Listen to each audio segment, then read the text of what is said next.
बंधू अशोक खरातचं आता ठाणे कनेक्शन समोर आलं। ठाणे महापालिकेत वादग्रस्त अधिकारी महेश आहेर अशोक खरातच्या संपर्कात असल्याची माहिती समोर आली।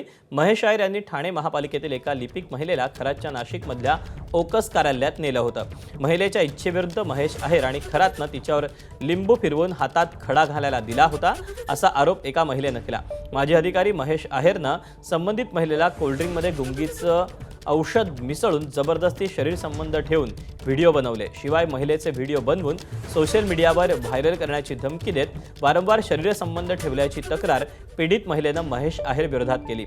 या प्रकरणी कासारवडोली पोलीस ठाण्यात गुन्हा दाखल झाला असून पुढील तपास सुरू करण्यात आला आहे।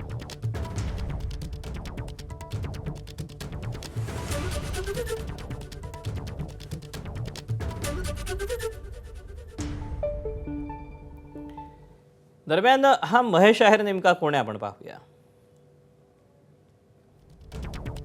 महेश आहेर ठाणे महापालिकेतील निवृत्त अधिकारी आहे। पालिकेत आहेर यांची कारकीर्द ही वादग्रस्त राहिली आहे।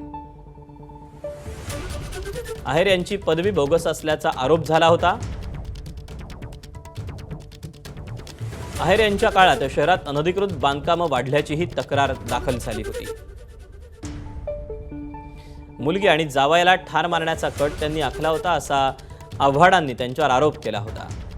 अंडरवर्ल्डशी संबंध असल्याचाही जितेंद्र आव्हाडांनी आहेरांवर आरोप केला होता। आव्हाडांच्या कार्यकर्त्यांकडून आहेरांना मारहाणही झाली होती। काँग्रेसचे तत्कालीन ठाणे जिल्हाध्यक्ष विक्रांत चव्हाणांनी दमदाटी केल्याचाही आरोप होता।